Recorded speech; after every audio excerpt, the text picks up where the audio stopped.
সোদপুর না, সুদপুর। ওই কাটোয়া নেমে যেতে হয়। এখন তো পিচ রাস্তা, দেদার গাড়ি ঘোড়া চলছে। আমি যেবার রমানাথ মণ্ডলের বাড়িতে কালী পুজোর সময় দিন দুয়েকের জন্য থিতু হয়েছিলাম, পায়ে হাঁটা মাটির রাস্তা ছাড়া গতি ছিল না।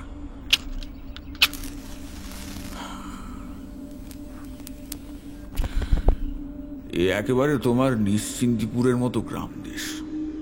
বিঘে বিঘে বাঁশঝাড়, কলা, কালকাসুন্দে আর শেওড়ায় ছেয়ে আছে চতুর্দিক। কিছু কিছু জায়গা এমনও আছে দিনের বেলাতেও সেখানে মনে হয় এই সন্ধে নামলো বলে। আর তেমন জলাশয়, তার আর যেন অন্ত নেই। মাটির বুকে যেখানে এতটুকু পরিসর পেয়েছে, ভূগর্ভস্থ জল উঠে এসে কাকচক্ষু মেলে বসে আছে। দিনের বেলায় সেসব জলাশয়ের পাড়ে বসলে বেশ ভালো লাগে। ছড়িয়ে ছিটিয়ে থাকা বুনো ঝোপ জংলায় চোখে ভারী আরাম হয়। কিন্তু যেই সন্ধেটি নামলো, মনে হয় জলতলের গভীরে কারা যেন বসে বসে ঘোঁট পাকাতে লেগেছে। হঠাৎ হঠাৎ ঝুপঝাপ করে শব্দ হয়। বুড়বুড়ি কাটার বক বক শব্দে গা ছমছম করে ওঠে থেকে থেকে। তাই তখন আবার অঘ্রাণ মাস, কুয়াশা, হিমের রাজত্ব।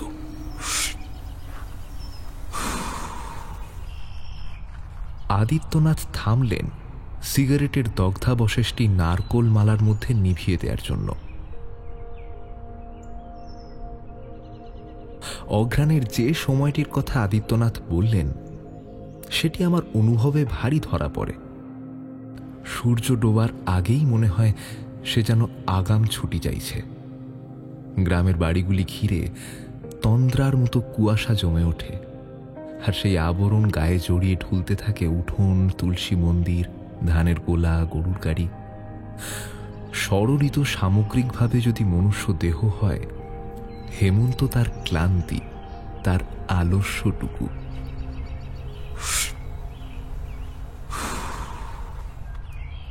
রমানাথের বাড়িতে রয়েছি প্রায় দিন দুয়েক হল।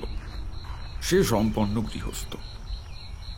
পূবমুখী পাকা একতলা বাড়িতে বেশ কয়েকটা ঘর, ঠাকুর দালান।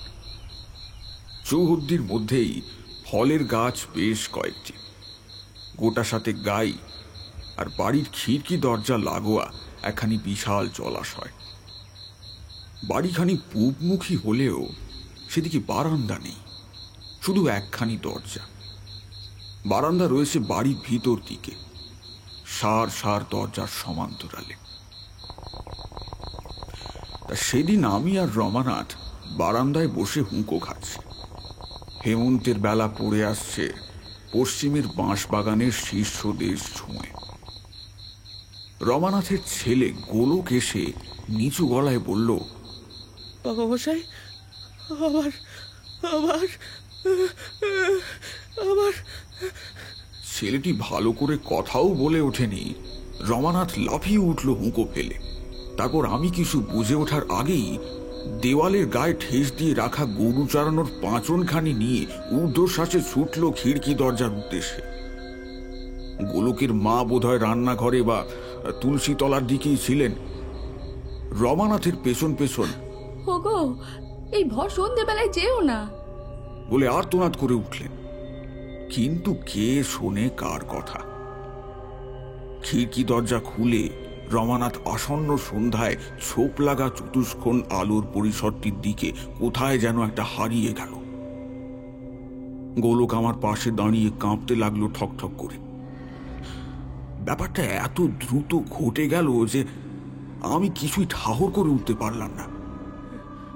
গোলকের কাঁপুনি দেখে আমার মনের মধ্যে একটা সন্দেহের সঞ্চার হলো। তাকে বললাম, হ্যাঁ রে, কি হয়েছে রে গোলক? ঠাকুরমশাই। প্রথমে সে কোনো কথাই বলতে পারল না। তাকে কাছে ডেকে মাথায় গায়ে হাত বুলিয়ে দিতে একটু প্রকৃতিস্থ হলো। কাঁপা কাঁপা গলায় সে বলে উঠল, কুয়াশা এসে হাঁস খেয়ে যায়, হাঁস খেয়ে যায় ঠাকুরমশাই, হাঁস খেয়ে যায়।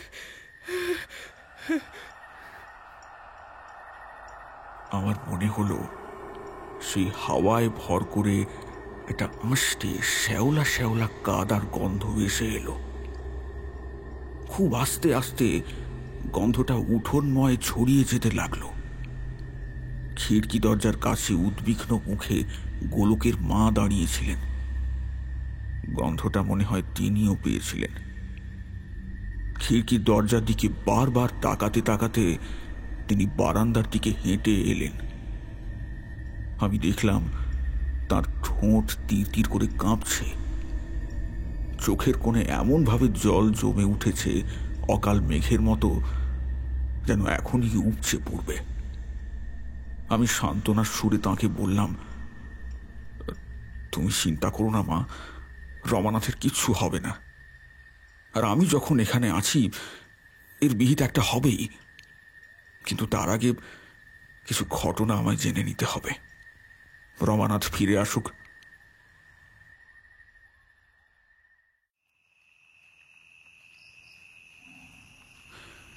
সন্ধ্যা উপচে রাত্রি নেমেছে তখন রমানাথ ফিরল। হাতের লাঠিটি ক্লান্তভাবে একপাশে ফেলে দিয়ে বারান্দার একেবারে কিনারায় বসে পড়ল। আমি বেশ কয়েকবার ডাকার পরও চমকে উঠে সে আমার দিকে তাকালো। তার চোখে যে শুধুমাত্র রাগ বা উদ্বেগ রয়েছে তা নয়। আমি খুব ভালো করে লক্ষ্য করে বুঝলাম সে ভয় পেয়েছে। তারই হতোদ্যম ভীত ভাবটা কাটানোর জন্য আমি একটু গলা তুলেই বললাম, কি হয়েছে রমানাথ? ওই মাস চেরেক হলো এটা হচ্ছে ঠাকুর মশাই। গেল আষাঢ়, না শ্রাবণ থেকে। প্রথম যেদিন হয় সেদিন শ্রাবণের ভরা পূর্ণিমে আমাদের খিড়কির ওই যে বড় পুকুরটা দেখছেন, ওটা অনেক পুরনো আর গভীরও প্রচুর। বাপ ঠাকুরদার মুখে শুনেছি তারাও ছোটবেলা থেকেই ওটা দেখে আসছে। গ্রীষ্ম কি শুকনো শীত জল অমনই থাকে। তা সেদিন সকাল থেকেই বৃষ্টি হতে হতে বিকেলের দিকে একটু ধরেছে। আকাশও বেশ মাজা মাজা রঙের, কিন্তু একটা ওই চাপা অন্ধকার যেন আকাশে নয়, শুধু মাটির ওপরেও ছড়িয়ে রয়েছে। তার দিকে তাকালে বুক আপনা থেকেই ঠান্ডা হয়ে আসেন, বুঝলেন। ওই দিন গোলকের মা উনুনে আঁচ দিয়ে পুকুর ঘাটে গিয়েছে সবে। হাঁসগুলো নিয়ে ফিরে এলেই রাতের রান্না শুরু হবে। গোলক একখান লণ্ঠন নিয়ে উত্তরের দিকে রওনা দিয়েছে। ওখানে ওর খুড়তুতো ভাই বোনের সঙ্গে পড়াশোনা করবে। আমিও সেদিন ওইখানেই বসা, আর মনেও হুঁকোতে টান দিছি। গোলকের মায়ের গলাও শোনা যাচ্ছে, হাসাম খাই। আমার মনে হলো গোলকের মায়ের স্বর যেন কেমন বদলে গেছে। ওই একই কথা বলছে, কিন্তু খুব জোরে জোরে, যেন যেন জোর দিয়ে হাঁসগুলারে ধমকাচ্ছে। এমন সময় কিছুক্ষণ পর সে চুপ করে গেল। কিছুক্ষণ সব নিস্তব্ধ। হঠাৎ কেমনে যেন চিৎকার করে উঠল, এই কে কে রে তুই? এই কে রে, কে রে তুই? আমি বুঝলাম কিছু একটা হয়েছে। গোলকের মা এমনিতে ঠান্ডা মাথার মানুষ, দিনে কারণে অমন করে নইলে সে চিৎকার করতো না। আমি হুঁকো ফেলে ছুটে খিড়কির দরজার দিকে গিয়ে বাইরে বেরিয়ে এলাম। দেখি গোলকের মায়ের ছায়া ছায়া দেহখানির পাশ দিয়ে কয়েকটা হাঁস বাড়ির দিকে চলে আসছে, আর তার সামনের দিকে বাতাসের গায়ে জমে উঠেছে একটা আশ্চর্য কুয়াশা। হাঁসের ডানার ঝটফট আর ক্ষীণ ফ্যাক ফ্যাক শব্দ ভেসে আসছে কুয়াশার ভেতর থেকে। আমি কেমন যেন অবাক হয়ে গেলুম ঠাকুর মশাই। বর্ষাকালে এমন কুয়াশা আমি কখনো দেখিনি, কোথাও দেখা যায় বলে শুনিও নি। আমার আমার বুকটা কেমন একটা করে উঠল। একটা অমঙ্গলের আশঙ্কা আমার সারা দেহকে একটা রাগী সাপের মতো কেমন যেন বেঁধে ফেলতে লাগলো, বুঝলেন। আমি ধীর পায়ে এগিয়ে গিয়ে গোলকের মার কাঁধে হাত রাখলাম। সে চমকে উঠল, তারপর আমার মুখের দিকে ফিরে তাকালো। আমি দেখলাম তার মুখ চুনের মতো সাদা হয়ে গিয়েছে, চোখ দুটো বিস্ফারিত, চোখ দুটো গোল গোল। আমায় কাঁপা কাঁপা গলায় বললে, হাঁস হাঁস নিয়ে গেল। কুয়াশার ভিতর থেকে হাত বাড়িয়ে দুখানা হাঁস নিয়ে গেল। হাঁসগুলো আমাদের পোষ্য, বড় আদরের। স্বাভাবিকভাবেই রাগ হলো আমার। গোলকের মারে সেখানেই দাঁড়াতে বলে আমি কুয়াশার দিকে এগিয়ে গেলাম। আপনারে কি বলবো ঠাকুর মশাই, আমি এগোই আর কুয়াশাও পিচ্ছে যায়। আমি আরো এগোই, কুয়াশা আরো পিচ্ছে যায়। আমার আরো রাগ হতে লাগলো।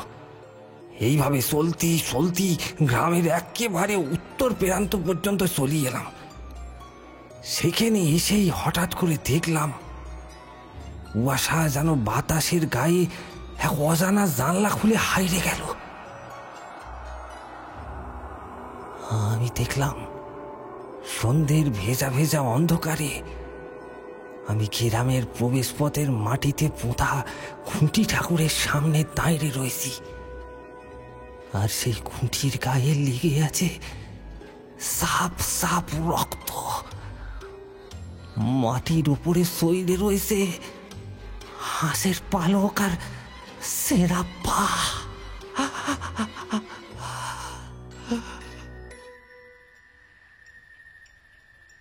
আমি আশ্চর্য হয়ে গেলাম। বললাম, খুঁটি দেবতা? কিন্তু সে তো যোগমায়ার আবির্ভাব কল্পে রথযাত্রার দিন প্রথিত হয়। তার গায়ে হাঁসের রক্ত তুমি দেখতে পেলে কি করে?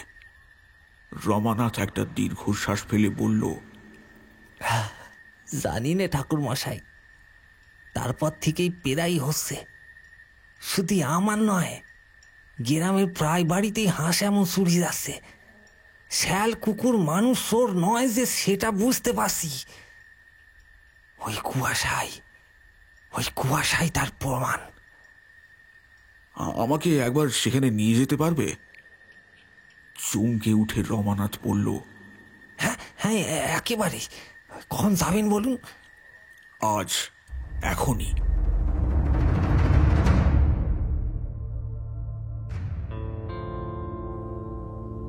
সদর দরজা দিয়ে বেরিয়ে একটা ছোট্ট আমবাগান আর শুকনো নালার উপর পেতে রাখা বাঁশের সাঁকো পার হয়ে লাল কাঁকড়ার রাস্তা। উত্তর মুখে যেতে হয়। পথের দুদিকেই বাড়ি ঘর আছে, আলো দেখা যায়। কিন্তু জানোই তো, হেমন্তের সন্ধ্যা, সব কেমন ঝিমিয়ে পড়েছে। একাদশীর খণ্ড চাঁদের আলোতে ম্লান হয়ে আছে বাড়ির উঠোন, বারান্দায় তুলে তুলে পড়তে থাকা ছেলে মেয়ে। আমার আগে আগে রমানাথ চলেছে বিড়বিড় করতে করতে। হঠাৎ একটি বাড়ির পাশ দিয়ে যাওয়ার সময় একটা শব্দ আমার কানে এলো, আর আমি থমকে দাঁড়িয়ে পড়লাম। তেমন বিশেষ কিছুই না, একটি ছেলে জড়ানো ঘুম ঘুম গলায় নামটা মুখস্থ করছে। কান পেতে আবার শুনলাম মন দিয়ে। 2 দুগুণে 5, 3 দুগুণে 11, 4 দুগুণে 16, 5। রমানাথ বেশ কিছুটা এগিয়ে গিয়েছিল, ফিরে এলো। ঠাকুর মশাই, আর একটু যেতে হবে, এখানে নয়। আমি রমানাথকে বললাম, ওই যে ছেলেটি পড়ছে, শুনতে পাচ্ছ? কান পেতে শুনল রমানাথ। 4 দুগুণে 36, 7 দুগুণে 42। হ্যাঁ, ও তো গোয়ালাদের ছেলে রমেশ। লেখাপড়ায় খুব ভালো, বুঝলেন। ফি বছরই জল পানি পেয়ে পাস দেয়। কেন বলুন তো? তুমি বুঝতে পারছো না কিছু? আবার কান পাতল রমানাথ। এবার অনেক সময় নিয়ে শুনল। এক বিন্দু শিশির 3-4 বার ঝরে পড়ার মতো সময় নিয়ে শুনল। তারপর ঢোক গিলে বলল, আমি তো তেমন কিছুই বুঝি না ঠাকুরমশাই, তবে আপনি যখন বলছেন নিশ্চয়ই গোলমাল কিছু একটা রয়েছে। চাঁদের মুখ রমানাথের পিছনে। ক্ষীণ কুয়াশা মাখা আলোতে শুধু তার মুখের অবয়বখানি দেখা যায়। জিজ্ঞাসা করলাম, তোমার পড়াশোনা কতদূর রমানাথ? আগে 7 ক্লাস অবধি পাস দিয়েছিলাম, তারপর বুঝতেই পারছেন চাষার ঘরের সেলি, জমি জিরে পুকুর বিল জুতে দিলেন বাবা, সেই স্তক জোয়াল টানছি। কিন্তু মাছ জোনা করবেন ঠাকুরমশাই, এ সকল কথা জানতে চাইছেন কেন? আমি স্থির দৃষ্টিতে রমানাথের দিকে তাকিয়ে রইলাম। তার মাথার পিছনে পত্রশূন্য বাবলা গাছের মাথায় চাঁদের পেট পিঁধে আছে, আর প্রতি ক্ষণে ক্ষণে হৈমন্তী কুয়াশার ছোঁয়ায় আরো আরো ম্লান হয়ে আসছে জ্যোৎস্না। আমি রমানাথকে আর কিছুই বললাম না, সামান্য একটু হেসে মাথার ইশারায় এগিয়ে যেতে বললাম। সামনের রাস্তাটা লোকালয় পার হয়ে একটা মজার ডোবাকে ডান দিকে রেখে হঠাৎ চওড়া হয়ে বাঁ দিকে ঘুরে গেছে। সেখানে একটা গোল ফাঁকা জায়গা। সেই ফাঁকা জায়গাটিকে বুড়ি ছোঁয়া ছুঁয়ে লাল কাঁকড়ের রাস্তা সাদা বেলে মাটির সরু পথ হয়ে গেছে। তারপর দিগন্তের দিকে ছুটে গেছে ধু ধু ফাঁকা মাঠের বুক চিরে। রমানাথ এগিয়ে গিয়ে গোল জায়গাটার সামনে দাঁড়ালো। এই যে ঠাকুরমশাই, খুঁটি ঠাকুর। সে আমি আগেই দেখেছি। লম্বাটে শাল বা গামহারের গুঁড়ি, সিধে খাড়াই হয়ে উঠে গেছে 1 হাত 10 চাঁদখানি তার মাথার উপর ঝিমিয়ে পড়া চোখের মতো স্থির হয়ে আছে। আমি সেটির দিকে এগিয়ে যেতে যেতে দেখলাম একটা কি যেন বড় সড়ো পাখি ডানা ঝাপটে খুঁটির ওপরে এসে বসল, আর বসেই মাথাখানি বুকের মধ্যে গুঁজে দিয়ে ঝিমুতে লাগলো। আমি খুব মন দিয়ে খুঁটিখানি দেখতে লাগলাম। খালি চোখে আর 5টা গাছের ন্যাড়া কাণ্ডের মতোই দেখতে লাগে তাকে, কিন্তু একটা শ্যাওলা শ্যাওলা আঁশটে মাটির গন্ধ, যা আমি রমানাথের বাড়িতেও পেয়েছিলাম, সেটা এখানেও বাতাস ভারাক্রান্ত করে রেখেছে। খুঁটির গায়ে হাত রেখে আমি চোখ বুজে দাঁড়ালাম। সঙ্গে সঙ্গে আমার সারা শরীরে যুগপৎ ঠান্ডা আর গরম স্রোত বয়ে গেল। আমার মনে হলো এ এমন এক অবস্থা যা সাদা চোখে আমরা শুভ বলে চিনি, কিন্তু কোনো এক কারণবশত অশুভ এক শক্তিতে পরিণত হয়েছে। খুব কাছে একটা শেয়াল ডেকে উঠল এবার। ঠিক তারপরেই একটা বিরাট সাপ হিস হিস করে গর্জন করে উঠল কোথাও।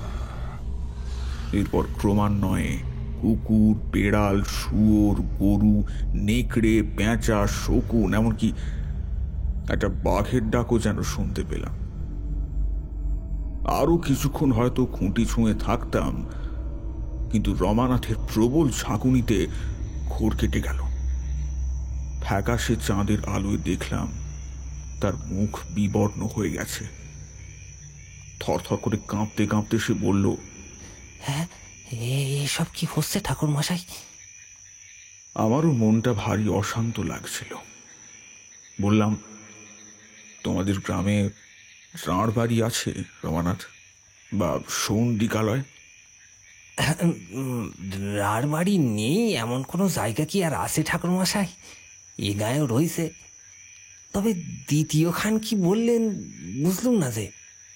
আরে, যেখানে তাড়ি টাড়ি বিক্রি হয় আছে। ও ও বাবা, সে তো গুচ্ছের আছে, কিন্তু কেন বলুন দি? ও খুঁটি যারা নিজের হাতে পুঁতেছিল তাদের কাছে আমায় নিয়ে যেতে পারো? হ্যাঁ, সে তো পারি। দুজন মিলে এটি করে প্রতিবার, মেধো আর নিতাই। এতটুকু বলেই রমানাথ থমকে গেল। কিছুক্ষণ চুপ করে থেকে কি যেন ভাবল, তারপর চিৎকার করে ওঠার মতো করে বলল, এই দুটো গ্রামের একেবারে ওচাটে লোক। তারি, ভাং, আফিম, কোনো নেশায় বাদ নেই। তার উপর ওই যে রাড়বাড়ি বললেন। ও ঠাকুর মশাই, বলুন না কি বুঝলেন? যা বুঝেছি তা যদি সম্পূর্ণ সত্যি হয়, তোমাদের তো ভারী বিপদ হে। আমি কতটুকু কি করতে পারবো কিছুই জানি না। ইষ্টদেবকে বলো আমি যা সন্দেহ করছি তা যেন নিতাই আর মেধো না করে থাকে, নইলে বিপদ, চরম বিপদ। আজ কি তাদের কাছে যাওয়া যায়? এখন তাদের কাছে গিয়ে আর কি কিছু হবে? গাঁজা ভাং টেনে হয়তো পড়ে আসে কোথাও, ভালো মন্দ কিছুই বলতে পারবে না। কাল সকালে গেলে হয় না? কাল কেন, 5 দিন পরে গেলেও হয়, কিন্তু যত দেরি হবে ততই গ্রামের অমঙ্গল। কি আর করা যাবে এখন? চলো বাড়ি ফিরে যাই। আমরা ফিরে আসবো ভাবছি, এমন সময় খুঁটির মাথায় বসে থাকা পাখিটা ঝটপট করতে করতে মাটির উপর আছড়ে পড়ল। আমি হাঁটু মুড়ে পাখিটার সামনে বসলাম। ডানা দুটো মৃদু মৃদু নড়ছে, হাঁ করে জোরে জোরে নিঃশ্বাস টানার শব্দ করছে বারবার। বুকটা হাঁপড়ের মতো ওঠানামা করছে। পাখিটা একসময় স্থির হয়ে গেল। আমার মাথাটা প্রবল আতঙ্কে, ভয়, ভার শূন্য হয়ে গেল। পাখিটা একটা পেঁচা, সাদা পেঁচা। গরম বাদাম ভাজা মুখে ফেলে জনার্দন বলল, কাটোয়ার কাছে বললেন যে জায়গাটা, সেখানে আবার বাঘেরটা গেল কি করে? আদিত্যনাথ জানতেন এমনই একটা প্রশ্ন জনার্দনের দিক থেকে আসবে। মৃদু হেসে তিনি বললেন, সে সব শব্দই মোড়লোকে শোনা যায় হে জনার্দন। আর আমার সঙ্গে রমানাথেরও একটা আত্মিক যোগসূত্র স্থাপিত হয়ে গিয়েছিল, তাই সেও শুনতে পেয়েছে। জনার্দন আর কিছু বলল না। অর্ধ নিমিলিত চোখে বাদাম ভাজা চিবুতে লাগল। ওদিকে আমি বেশ স্পষ্ট অনুভব করতে পারছি সুদপুর গ্রামখানিকে। শীত ঋতুর প্রাককালে সেটি কুয়াশা, হিম, শিশির, চাঁদ বুকে নিয়ে নিথর হয়ে আছে রাত্রি শেষের প্রহরের ঘুমন্ত পাখির শরীরের মতো। সে কুয়াশার গায়ে এক অদ্ভুত টক মিষ্টি গন্ধ পাওয়া যায়, আর তাতে মিশে থাকে ভেজা ভো আতপ চালের সুবাস। আমার ঘরখানি সদর দুয়ার লাগোয়া, সদরের আমবাগানের দিকে। আদিত্যনাথ আবার শুরু করলেন। আমার মনটাও কল্পনার সুদপুর থেকে ফিরে এলো মটলেনের ছোট্ট ঘরটায়। তারপর আবার আদিত্যনাথের কথায় ভর করে সেখানেই চলে গেল।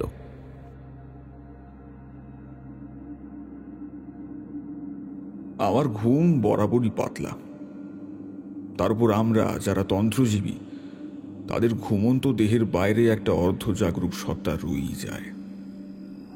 সে কোনো সময় সম্পূর্ণভাবে ঘুমিয়ে পড়তে পারে না। রাত্রি তখন গভীর। আমার ঘুমটা ভাঙল বিজাতীয় এক শব্দে। জোড়ালো ধাতো তীক্ষ্ণ শব্দ। কান পাতলাম। আম বাগানের দিক থেকে শব্দটা আসছে। ক্রমাগত হয়েই চলেছে, বিরামহীন। ঠং ঠং ঠং ঠং। কেউ যেন কাঁসা বা পিতল বা ওই জাতীয় কোনো জিনিস দিয়ে এটি শক্ত বস্তুর ওপর আঘাত করে চলেছে। জানালার পাল্লা বন্ধ ছিল হিমের জন্য। পূর্বমুখী জানালাটা খুলতেই শব্দটা আরো স্পষ্টভাবে আমার কানে ধরা পড়ল। চাঁদ ততক্ষণে পশ্চিমে ঢলে পড়েছে। আমবাগানের ছায়া পার করে সে আলো মাটি পর্যন্ত পৌঁছতে পারছে না, তাই শব্দটা শুনতে পেলেও উৎস খুঁজে পেলাম না। অন্য সময় বা স্থান হলে হয়তো এড়িয়ে যেতাম, কিন্তু সুদপুর গ্রামের বর্তমান পরিস্থিতিতে কোনো ঘটনাই অদেখা করে দেওয়ার মতো নয়। আমি দরজা খুলে বারান্দায় নামলাম। তারপর খুব হালকা পায়ে হেঁটে সদর দরজা দিয়ে বাইরে এসে পড়লাম।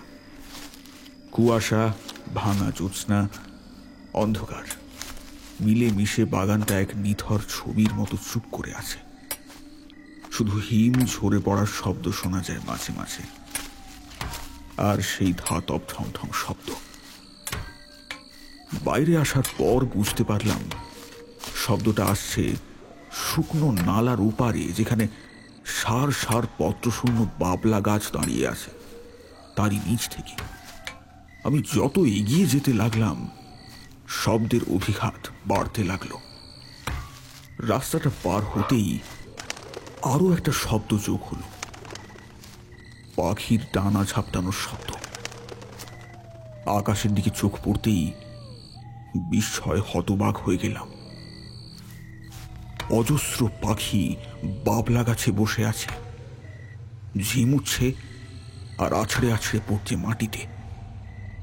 সন্ধেবেলায় দেখা পেঁচাটার কথা মনে পড়ে গেল আমার। রমানাথের বাড়ি যেদিকে, রাস্তার ঠিক বিপরীতে অর্থাৎ পূব দিকে একটা বাসক পাতার ঝাড়। সেটি পার হতেই লোকটা আমার চোখে পড়ল। একটা শুষ্ক পত্রহীন বাবলা গাছের নিচে লোকটা উবু হয়ে আমার দিকে পিঠ দিয়ে বসেছে, আর হাতে কিছু একটা নিয়ে সামনে পড়ে থাকা একটা পাথরের ওপর সজোরে আঘাত করে চলেছে ক্রমাগত। তার পাশেই ডাই করে রাখা আছে সাদা রঙের কিছু বস্তু। আমি পা টিপে টিপে এগিয়ে গেলাম। পশ্চিমের খয়া চাঁদ থেকে ম্লান জ্যোৎস্না পড়ছে গাছের মাথায়, লোকটার পিঠে।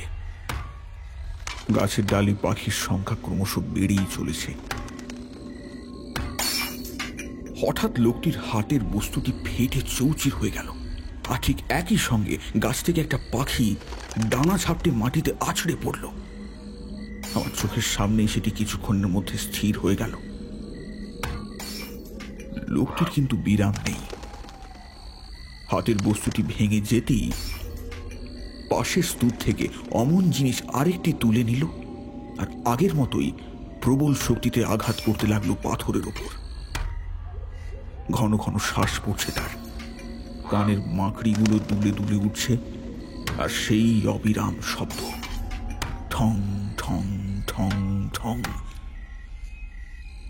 এবার আমি বস্তুটি চিনতে পারলাম বাবলা গাছের ডালে ডালে উপস্থিত হওয়া পাখিগুলোকেও। আমার সর্বাঙ্গে এক প্রবল ভয় মিশ্রিত হতাশার স্রোত ঢেউ তুলে ঘুরে বেড়াতে লাগলো, আছড়ে পড়ল মস্তিষ্কের গোপন প্রকোষ্ঠে, যেখানে চিন্তা শক্তির উদ্ভব হয়। আমি দ্রুত পায়ে লোকটির কাছে গিয়ে দাঁড়ালাম, তার পিঠে হাত দিয়ে চিৎকার করে উঠলাম, কে তুমি? শঙ্খগুলো ভাঙছো কেন? লোকটা এক মুহূর্ত অপেক্ষা না করে হাতের শঙ্খটা প্রবল এক আছাড়ে ভেঙে ফেলল, আর আমার দিকে মুখ ঘুরিয়ে চিৎকার করে উঠল। সে চিৎকারের হৃদস্পন্দন থেমে যাওয়ার উপক্রম হয়, বুকের রক্ত জমে যায়। তার মুখের দিকে চোখ পড়তেই আমি দ্রুত বেগে দুপা পিছিয়ে এলাম। সে কোনো মানুষ বা সাধারণ প্রেতজনের মুখ নয়। গলায় একটা ঝকঝকে সোনার বন্ধনী এই ক্ষীণ আলোতেও জল জল করে উঠছে, আর সেই গলার উপরে যে মুখটি বসানো আছে তার ঠোঁট দুটি কুমিরের মতো লম্বা, আর দুই ঠোঁটের পাশে ঝিকিয়ে উঠছে দুসারি নিষ্ঠুর দাঁতের সারি। তার খোলা মুখের ভেতর থেকে কাঁচা রক্ত মাংসের যে গন্ধটি বেরিয়ে আসছে, তা যে যাবৎ চুরি যাওয়া হাঁসের আর সদ্যবৃত পেঁচার মাংস গন্ধ, তার বলে দিতে হয় না। আমি আর সহ্য করতে পারলাম না। পদ্মবীজের মালাটি চেপে ধরে প্রাণপণে উচ্চারণ করলাম, ওম নমো নারায়ণায়, ওম নমো নারায়ণায়, ওম নমো নারায়ণায়। বিশ্বাস করবে না বিভূতি, সে ভয়ও পেল না, আমার দিকে তেড়ে আসারও চেষ্টা করল না।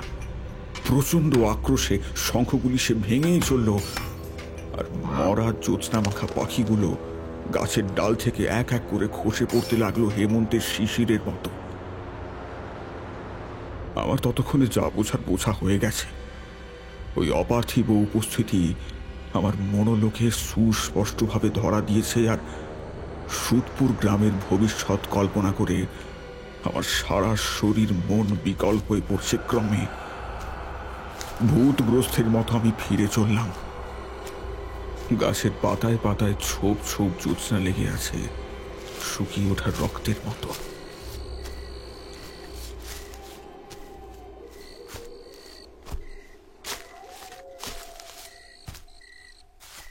সদর দরজা দিয়ে রমানাথের বাড়িতে ঢোকার মুখেই আরো একটা প্রবল ধাক্কা খেলাম। তুলসী মন্দিরটি একপাশে ভেঙে পড়ে আছে, তুলসী গাছটি শুধু কোনো মতে দাঁড়িয়ে। আবার সেই গন্ধটা পেলাম আমি, শ্যাওলা মাখা মাটি আর আধ পচাল মিশ্রিত গন্ধ। নিজের ঘরের দিকে যাব এমন সময় কানে একটা শব্দ এসে লাগলো। গোলক কিছু একটা পড়ছে। ভোরবেলায় উঠে পড়ার অভ্যেস তার। শব্দ লক্ষ্য করে এগিয়ে গেলাম। দুটি ঘর পরে তার ঘরের দরজা। ম্লান সোনালি আলোর একখানি রেখা দরজা দিয়ে বারান্দায় এসে পড়েছে। দেয়ালের শরীরটাকে আড়াল করে রেখে মুখটা ঘরের মধ্যে বাড়ালাম। গোলক পড়ছে। ঝিঝি সব করে রব, রাত্রি নামিল, কাননে কুসুমকুলি সকলই ঝরিল, শীতল কুহেলি আসে বাঁধিল শরীর, ছিন্ন পাতায় পড়ে নিশির শিশির। আমার সেই ছেলেটির কথা মনে পড়ল। খুঁটি দেবতা দেখতে যাওয়ার সময় ছেলেটি ভুল নামটা পড়ছিল। এখন গোলক কোথায়? ওদিকে সেই আধা মানুষ আধা দানবটি শঙ্খ চূর্ণ করে চলেছে উন্মত্তের মতো। থেকে থেকে মনের মধ্যে ডেকে উঠছে জন্তু জানোয়ারের দল।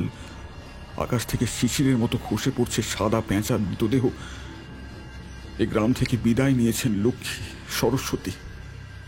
বিদ্যা মঙ্গল চিন্তার ধোঁয়ার মতো উঠে গেছে ঊর্ধ্বলোকে, আর ফেরেনি। আমি নিশ্চিত হলাম এ গ্রামে কলি এসেছে। অপবিত্র লোকাচারের সুযোগ নিয়ে এ গ্রামে নেমে এসেছে কলি রাক্ষসের প্রকোপ। ধ্বংস অনিবার্য, প্রলয় অবশ্যম্ভাবী।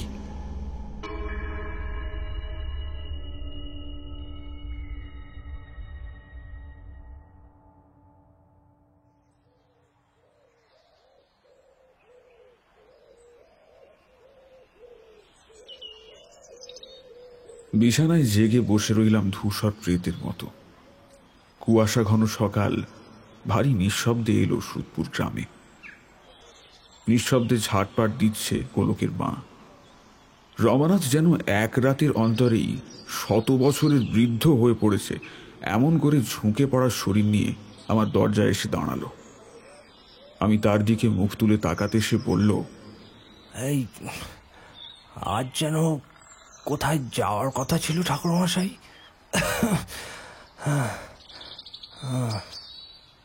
আমি একটা দীর্ঘশ্বাস ফেলে তার কাছে গিয়ে দাঁড়ালাম।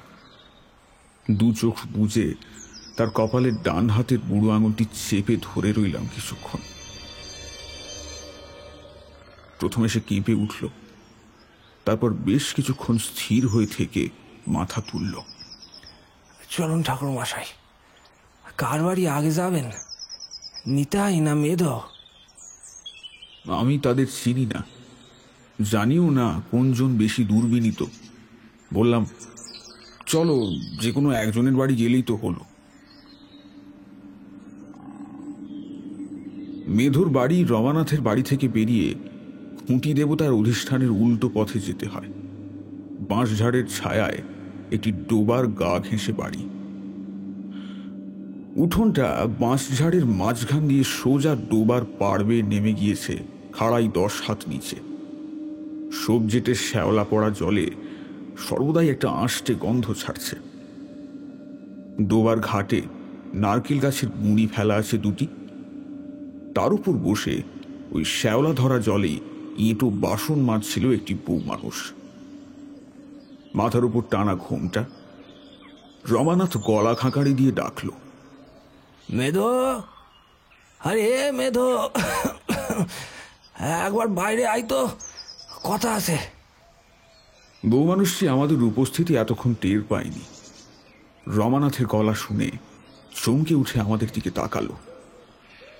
ভয়ার্ত চোখে আমাদের দিকে চেয়ে রইল বেশ কিছুক্ষণ। তারপর কোনো জবাব না দিয়েই আবার বাসন মাজতে লাগলো। রমানাথ আমার মুখের দিকে অসহায়ভাবে তাকিয়ে রইল। এবার আমি পায়ে পায়ে ডোবার ঘাটের কাছে এগিয়ে গেলাম। খুব নরম গলায় বললাম, মা, মেধো বাড়িতে আছে? যদি থাকে একটু ডেকে দিন, খুব বিপদে পড়ে আমরা তার কাছে এসেছি। ঘোমটা টানা মুখটা জলের দিকে তাকিয়ে স্থির হয়ে রইল কিছু সময়। তারপর ঘষা ঘষা গলায় স্বগতোক্তির মতো সে বলে উঠল, 4 দিন হলো বাড়ির মুখ দেখেনি, মুখ পোড়া। বড় দিঘির পারে দেখুন, মরে পড়ে আছে হয়তো কোথাও। রমানাথ চমকে উঠল। তার মুখে একটা ভয়ের ছায়াও যেন দেখতে পেলাম। বউটি তখনও বিড়বিড় করে অনেক কথা বলে চলেছে, তার অর্ধেকই আবার বোঝা যায় না। আমি অবাক হয়ে রমানাথকে বললাম, কি হলো, অমন করছো কেন? বড় দিঘি বলতে গ্রামের শ্মশান, সেদিকে মেধো 4 দিন ধরে কি করছে? আমি একটু বিরক্ত হলাম। গ্রামের লোক শ্মশান ঘাটে ভয় পায়, সে আশ্চর্য নয়, কিন্তু মেধোকে খুঁজে বার করতে হলে তো সেদিকে যেতেই হবে। আমি বললাম, সেখানে মেধো কি করছে না গেলে জানবো কি করে? না, ওই গা ঘেঁষেই আবার গ্রামের পতিতা পাড়া।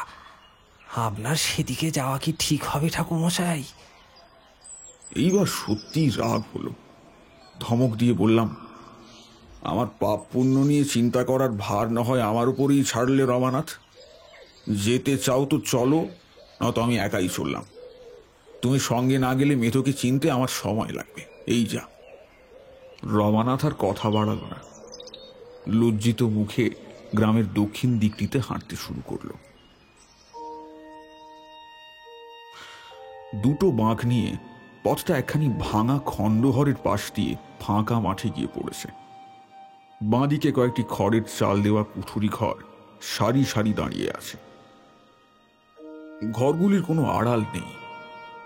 অন্দর, উঠোন সবই যেন সারা দেহ নিয়ে ঢলে পড়েছে পথের গায়ে।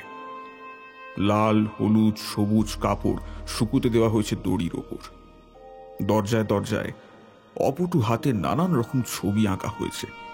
পদ্ম, শঙ্খ, চক্র, ত্রিশূল। রমানাথ বাঁ দিকে হাত দেখিয়ে বলল, ঠাকুরমশাই, এদিকে।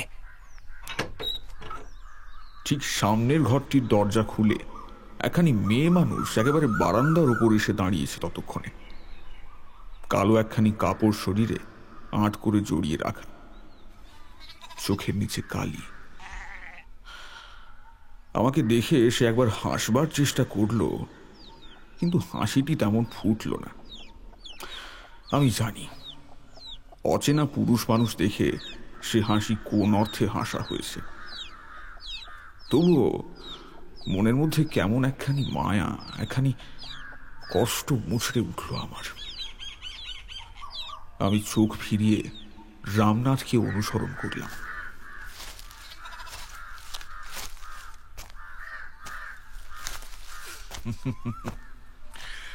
নামেই সেটি বড় দিঘি। জল একেবারে তলানিতে পড়ে আছে। উপচে উঠেছে সাদা বালি। যত দূর চোখ যায়, এই শীতের রোদেও চোখ ঝলসে যায় বালিতে পড়া রোদের প্রতিফলনে। একপাশে একদল রোগা কুকুর একখানি ছেঁড়া কাঁথা নিয়ে টানাটানি করছিল। রমানাথ বলল, ডোমেদের বাচ্চা ঠাকুরমশাই, সান্নি পাতিতে মরেছে, ঠিক মতন পোঁতে নি বোধ হয়। শ্যাল কুকুর ছিঁড়ে খাচ্ছে। ম্যাগো, আমি হাত তুলে তাকে থামিয়ে দিলাম। দিঘির ঢালে একখানি লোক উবু হয়ে কি যেন একটা করছিল। কালো জলে বুড়বুড়ি কাটছিল শব্দ করে। আমি রমানাথকে ইশারায় চুপ করতে বলে সেদিকে এগিয়ে গেলাম। লোকটার পিঠের পেশিগুলো ফুলে উঠেছে। পেশিবহুল পিঠ দেখতে ভারী সুন্দর হয়, কিন্তু এ লোকটির পিঠ আমার তেমন ভালো লাগলো না। কেমন যেন তরল কিছু দিয়ে জোর করে ফুলিয়ে রাখা হয়েছে পিঠের বিভিন্ন অংশ। রোদ পড়ে ঘোলাটে টলটল করছে চামড়ার নিচে। রমানাথ এগিয়ে গিয়ে বলে উঠল, এই এই মেধো, তোরে সেই কখন থেকে খুঁজেই চলেছি, উঠায়। লোকটা মুখ ফিরিয়ে তাকালো। এক গাদা কালো কাদামাটি মুখের উপর লেপে রেখেছে সে। রমানাথের দিকটি তাকিয়ে সে বোগড়া বোগড়া দাঁত বের করে হাসল। আমারে খুঁজছেন কেন? বলি, আমার কি ডানা গুজিয়েছে? ততক্ষণে তার গলার চারদিকে আঁটো হয়ে বসা দাগখানি আমার চোখে পড়ে গিয়েছে। আমার মাথার ভেতরে গত রাতে দেখা সেই ছবিটা আরো একবার ভেসে উঠল। বাবলা গাছ থেকে খসে পড়া সাদা পেঁচার দেহ, ছিটকে ছিটকে পড়া শঙ্খচূর্ণ। আমি সরাসরি তাকে জিজ্ঞাসা করলাম, তোমার গলার সোনার বন্ধনীটা কোথায় মেধো? কাল রাতেও তো ছিল। সে আমার মুখের দিকে অবাক হয়ে তাকিয়ে রইল। মুখের দুপাশ থেকে ঝরে পড়তে লাগলো কাদা মাটি। জড়ানো গলায় মেধো বলে উঠল, কি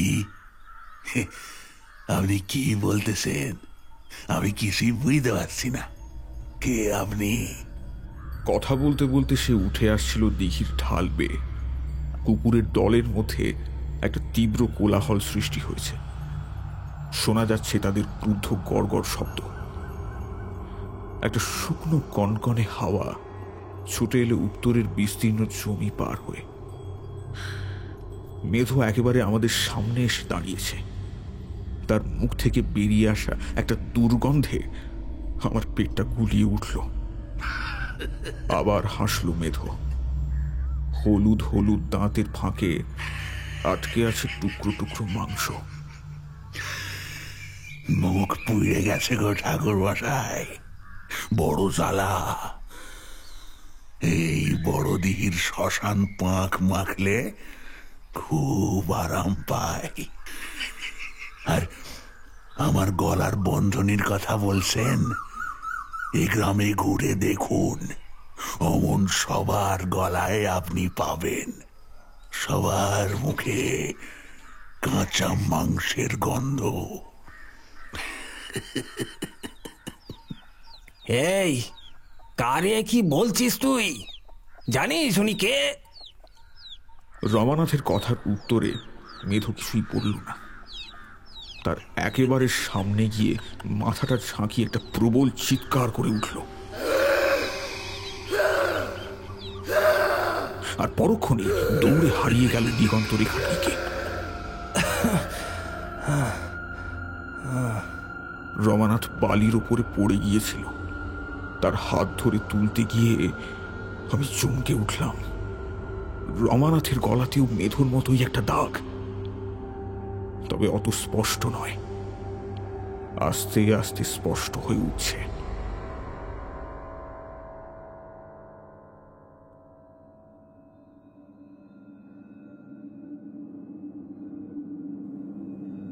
গত রাত্রির কথা শুনে রমানাথ আতঙ্কে নীল হয়ে গেল। শ্বেত পেঁচার মৃত্যু, রাক্ষসরূপী মেধোর শঙ্খ ভাঙা, ছেলের ভুল নামতা পড়া, সব শুনে রমানাথ করজোড়ে কাতর গলায় বলল, কিছু একটা বিহিত করুন ঠাকুর মশাই, আপনি তো সর্বজ্ঞ। আশু বিপদ থেকে আমাকে, এই গ্রামকে আপনি রক্ষে করুন, রক্ষে করুন আমাদের। আমার বুকের ভেতরে কে যেন চিৎকার করে কেঁদে উঠল। কি করে রমানাথকে বোঝাই এ সমাজের প্রতিটি মানুষ ক্রমে নিজেকে রাক্ষস মন্ত্রে দীক্ষিত করে চলেছে। আর বোঝালেও সে বুঝবে না। মুখে বললাম, ঠিক আছে, তুমি পুজোর আয়োজন করো, আমি যতদূর পারবো করব।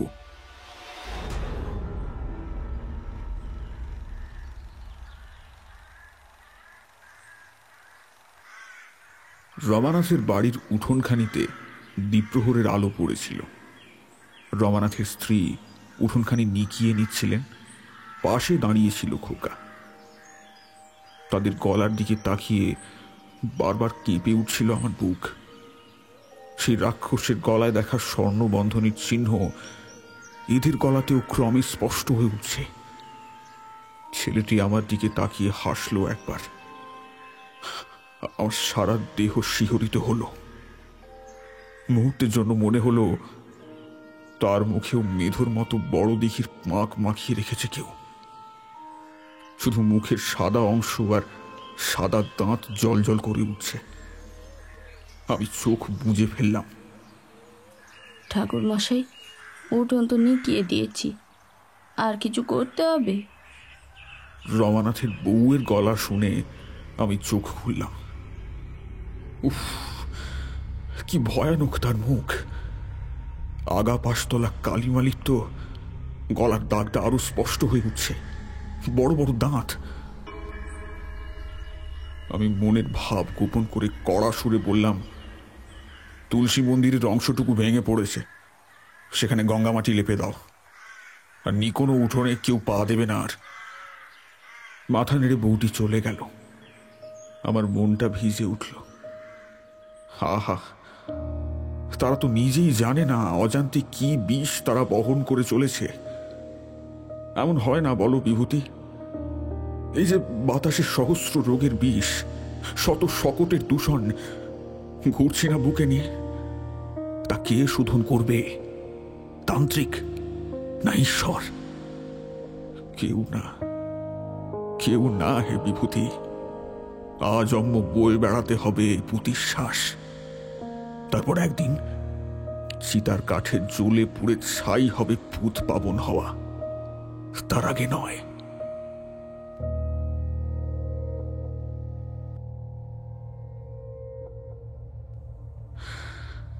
গাত্রবন্ধন ও আসন শুদ্ধি করে পরিষ্কার উঠোনের মাঝখানে ঘট পাতলাম আলপনার মাঝে। কেতকী ফুল দিয়ে সাজিয়ে দিলাম যজ্ঞভূমি। স্বস্তিক চিহ্ন আঁকা ঘটে আমপাতা, জবের শীষ আর ডাব দিয়ে সাজিয়ে দিলাম। ডাবের গায়ে স্বস্তিক চিহ্ন আঁকছি, এমন সময় খিড়কির পুকুরের দিকটায় ঝপ করে একরাশ কুয়াশা মাখা অন্ধকার নেমে এলো। কুয়াশার ভেতর থেকে একটা হিমশীতল বাতাস উঠে এলো ছনছন করে, আছড়ে পড়ল রমানাথের বাড়ির উঠোনে। চোখের কোণ দিয়ে লক্ষ্য করলাম রমানাথের মুখের উদ্বেগ মুছে গিয়েছে, পরিবর্তে একটা চাপা উল্লাস ফুটে উঠছে। অন্ধকার বারান্দায় রমানাথের বউ দাঁড়িয়ে আছে এক মাথা ঘোমটা টেনে, তার গলার কাছে একটা সোনালি আলো ঝিকিয়ে উঠছে। খোকাটি খলখল সুরে বলে উঠল,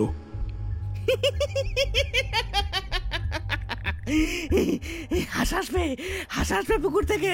ও বাবা, ও বাবা, ও বাবা, হাঁস আসবে। খাবো না? হ্যাঁ, খাবো না?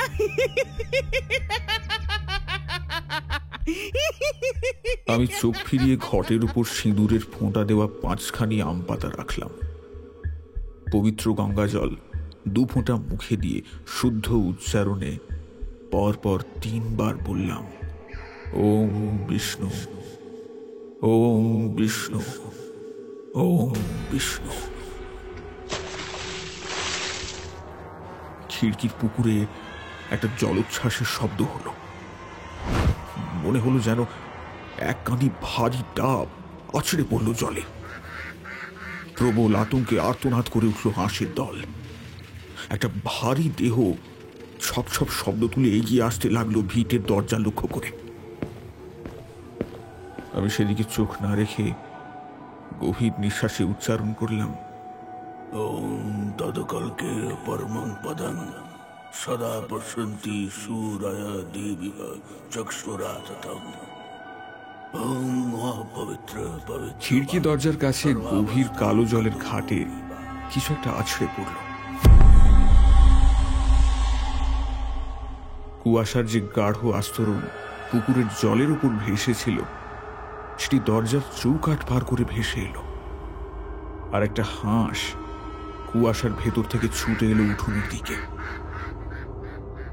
তার মাথা আর গলা কুয়াশার বাইরে বেরিয়ে এসেছে, পা আর দেহের বাকি অংশ তখনও কুয়াশার ভিতরে। হঠাৎ থমকে গেল পাখিটা, কিছুক্ষণ স্থির হয়ে রইল, তারপর একটা প্রচন্ড টানে হারিয়ে গেল কুয়াশার ভেতরে। একটা সম্মিলিত অমানসিক গর্জন ভেসে এলো বাড়ির দিক থেকে। সেদিকে চোখ পড়তেই আমি বিস্ময়ে হতবাক হয়ে গেলাম। রমানাথ আর তার স্ত্রী বিরাট এক লাফে বারান্দা থেকে লাফিয়ে নামল। রমানাথের মুখ দিয়ে ছিটকে পড়ছে থুতু, তার বউয়ের ঘোমটা খসে গেছে, আর দুজনের গলাতেই ঝকঝক করে উঠছে স্বর্ণবন্ধনের সোনা। খোকাটি ফ্যাঁস ফ্যাঁসে গলায় চিৎকার করে উঠল, আমাদের হাঁস বাবা, আমরা খাবো, আমরা আমরা খাবো হাঁস। নিয়ে এসো, নিয়ে এসো, ধরে নিয়ে এসো, নিয়ে এসো, তাড়াতাড়ি নিয়ে এসো, আমরা খাবো, আমরা খাবো। আকাশ সীমানায় একটা ঝটপট শব্দ শুনে আমি চমকে সেদিকে তাকালাম। ভ্রাম্যমান কুয়াশা ভেদ করে একটা সাদা খেচর দেহ নেমে আসছে যজ্ঞকুণ্ডের দিকে। একটা সাদা পেঁচা, নরম ধপধপে সাদা দেহটা আছড়ে পড়ল যজ্ঞের আগুনে, ছড়িয়ে পড়ল আগুনের ফুলকি। মঙ্গল ঘর ছিটকে পড়ল এক পাশে, আর ঠিক তখনই খিড়কির দরজা দিয়ে তিনখানি ভয়ঙ্কর মূর্তি কুয়াশা ভেদ করে দেখা দিল। মেধো, রমানাথ আর তার স্ত্রী।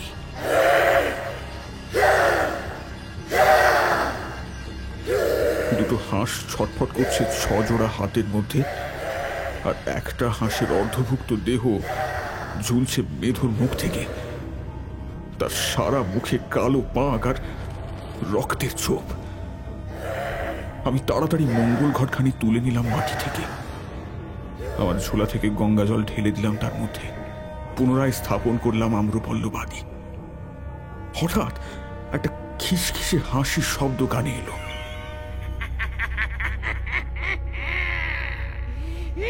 দেখলাম যজ্ঞস্থানের পাশ থেকে খুব সন্তর্পণে সাদা পেঁচার দেহটা টেনে নিয়ে যাচ্ছে রমানাথের ছেলে। তার মুখে একটা নির্লজ্জ হাসি। আমি আর সহ্য করতে পারলাম না, চিৎকার করে উচ্চারণ করলাম করজোড়ে, ওম একদন্তম মহাকালম লম্বদরং গজানন বিঘ্ন শঙ্করং দেবং হিরম্বং প্রণমাম্যহম। গণেশ বন্দনা, গুরু বন্দনা, শিব বন্দনা, দুর্গা প্রণাম শেষ হলে আমি পূজনীয় কল্কি মন্ত্র উচ্চারণ করলাম তদগত চিত্তে। ওম সহস্র শীর্ষা পুরুষ সহস্রাক্ষ সহস্রপাত স্বভূমিং সর্বত্র প্রীতা। প্রচন্ড গর্জন করে 3 রাক্ষস দেহ ছুটে এলো আমার দিকে। চতুর্দিক থেকে অজস্র বিকৃত আর্তনাদ, গর্জন, নারকীয় কোলাহলের শব্দ ভেসে আসতে লাগলো। আমি বুঝলাম সমগ্র সুতপুর গ্রামের আত্মাখানি কল্কি রাক্ষস গ্রাস করে নিয়েছে। তারা ছুটে আসছে আমার নারায়ণ পুজোর প্রয়াসখানিকে ধ্বংস করে দিতে। এমনটি তো হতেই হতো। কল্কি রাক্ষস তো আর কোনো প্রেতজনী বা অপদেবী নন যে কিছু মন্ত্র, কিছু উপাচার দিয়ে তার বিনাশ ঘটানো সম্ভব। মানব জাতির সামগ্রিক অভ্যাসলব্ধ ফল, স্বভাবলব্ধ বিভীষিকা। তবু আশু প্রতিরোধ তো করতেই হবে। আমার কর্তব্য, যা আমার জন্মকালে, দীক্ষাকালে নির্দিষ্ট হয়েছিল, তাও তো নিয়তির মতোই ধ্রুবক। তা আমাকে আচরণ করতেই হবে। নিরাময় না হোক, প্রতিরোধ তো হবে। চোখ বন্ধ করে উচ্চারণ করলাম, ওম কল্কে বিদ্যা वासुदेवाय धीमहि तन्नो कल्कि प्रचोदयात्। একটা বিস্ফোরণ ঘটল। পঞ্চপাচার অঞ্জলি দিতে দিতে দেখলাম মেধুর কণ্ঠলীন স্বর্ণবন্ধটি ফেটে পড়ছে। দু চোখ হাত দিয়ে চেপে সে ছিটকে পড়েছে মাটিতে। যন্ত্রণার অভিঘাতে চিৎকার করে উঠছে করুণ সুরে। রমানাথ থমকে গেল, থেমে গেল তার স্ত্রীও। তার গলা থেকে স্বর্ণবন্ধনীর চিহ্ন দ্রুত মিলিয়ে যাচ্ছে। চতুর্দিক থেকে ভেসে আসা চিৎকারগুলিও ক্রমশ ক্ষীণ হয়ে আসছে। আমি যজ্ঞভূমে মাথা ঠেকিয়ে প্রণাম করলাম। ओम विश्वरूपस्य स्वरूपोऽसि कल्कि कलिकालेषु सर्वत्र पाहि मां देव महाकल्कि।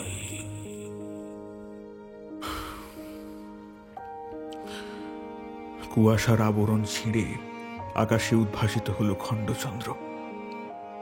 আঁশটির গন্ধটি কখন যেন মিলিয়ে গিয়ে বেলকাঠ আর গুব্য গন্ধ বাতাসে ছড়িয়ে পড়েছিল। মাথার উপর দিয়ে উড়ে গেল একটা সাদা পেঁচা। একপাল হাঁস তড়বড় করে ঢুকে এলো রমানাথের প্রাঙ্গণে। আমি বুঝলাম একে একে গ্রামে সরস্বতীর পুনরাধিষ্ঠান হয়েছে, হয়েছে লক্ষ্মীর পুনরাগমন। কলি রাক্ষস ওই কুয়াশার সঙ্গেই সরে গেছে অন্ধকারের অন্তরালে। একে একে পল্লীর মঙ্গল দ্বীপ জ্বলে উঠল, ঘরে ঘরে বেজে উঠল মঙ্গল শঙ্খ।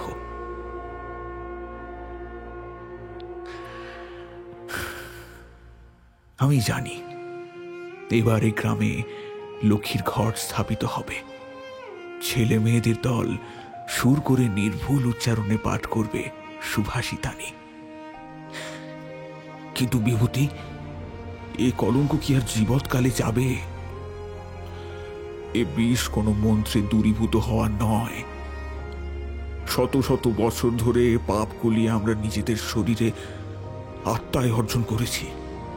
লোভ, লালসা, ঈর্ষা, ক্রোধ, কাম, কোন মন্ত্রে এদের বিনাশ হবে?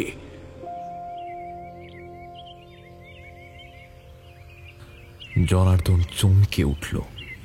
অসীম বিস্ময়ে আমি দেখলুম আদিত্যনাথের সারা গায়ে কাঁটা দিয়েছে, আর তার গলা বেড় দিয়ে স্পষ্ট হয়ে উঠেছে একখানি বৃত্তাকার স্বর্ণাভ চিহ্ন, স্বর্ণবন্ধনীর ছাপ।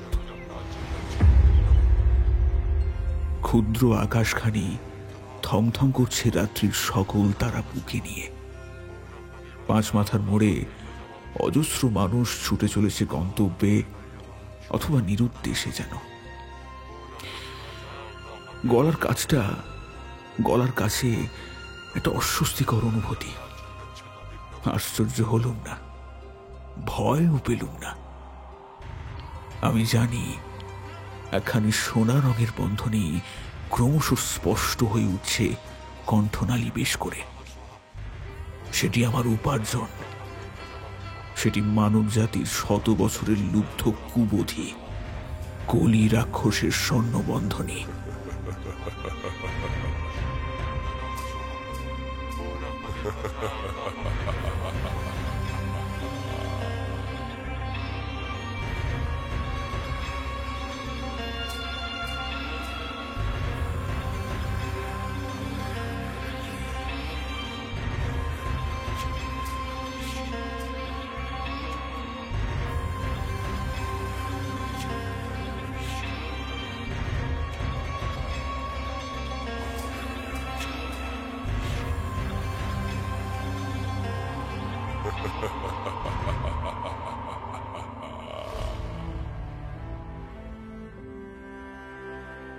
কেমন লাগলো আজকের গল্প? ভালো লাগলে অবশ্যই কমেন্ট করে জানাও, আর সাবস্ক্রাইব করতে ভুলো না এসো গল্প করিকে। আজকের মতো এই পর্যন্তই। শুভরাত্রি। ভালো থাকবেন এবং সকলকে ভালো রাখবেন।